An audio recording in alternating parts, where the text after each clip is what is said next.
umugabo bita Nshimiyumukiza Mbonyi yatemaguye murumuna we amugira intere, amutemagura umutwe wose akoresheje umupanga amuziza ko amusanze mu ishyamba rye yahawe n'ababyeyi ari kumutemera ibiti. Ku itariki 7 z'ukwezi kwa 9 2024 nibwo aya mahano yabaye, hari mu karere ka Ruhango mu murenge wa Ruhango mu kagari ka Musomo. Ahagana mu masaa 8 z'amanywa kuri iyo tariki twavuze ruguru nibwo uyu nguyu Nshimiyumukiza Mbonyi yamanutse yerekeza ku isambu ye yahinzemo ishyamba, ndetse hafi yayo ngo hari umurima w'ibijumba. Ahageze yasanze uyu nguyu bakunze kwita Besa Besa ariko twavuze nka Andre, ari nawe murumuna we, asanga yamaze gutema ibiti byinshi mu ishyamba rye kandi ngo yadukiriye n'umurima w'ibijumba ari kubikura. Uyu Mbonyi yahise amubwira ati mvira mu murima, mvira mu bijumba kandi ubivire mu biti. Maze uyu Besa Besa n'ijwi rirerire cyane n'agasuzuguro kenshi aramuzamukana, yewe aramutuka, atangira no kumwegera ashaka kumukubita. Uyu Nshimiyumukiza Mbonyi bivugwa ko yahise atangira kurwana n'uyu Besa Besa. Muri uko kurwana na mushiki wabo yaraje, ariko mushiki wabo aza kurwanirira Nshimiyumukiza Mbonyi.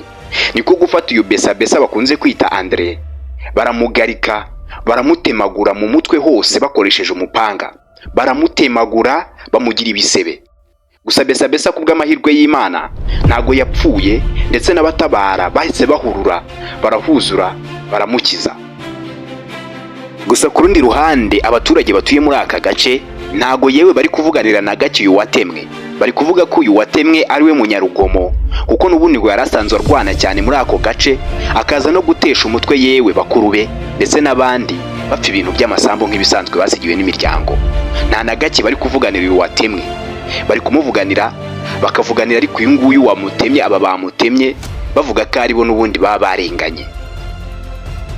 Imodoka y'umurenge wa Ruhango niyo yahise hatunguka maze ijyana uyu mugabo kwa muganga, uyu wari watemwe, bamujyana kumuvuza. Bivuze ngo basigaye bakurikirana iki kibazo n'uburyo giteye bahereye mu mizi yacyo. Gusa bamwe mu baturage bitegereje uyu mugabo watemwe bari kuvuga ko narokoka azaba ari ahamana, bari kumusabira ku Mana ngo azarokoke, ariko kandi bakanamwigisha bamubwira ngo ntazongere kwendereza abantu, kubera ko muri uyu mudugudu ngo akunda kugira urugomo cyane. Nanjye navuga ngo reka dusabe Imana izamurengere azabashe kurokoka. Inkuru nk'izi kandi uzisanga ku Dushya Kingdom, ndetse n'ibiganiro byinshi tugenda tubagezaho. Ni ibyanyu. Nakagaruka rero, ndabashimiye, nitwe Eric Radu. Mwakoze gukora subscribe.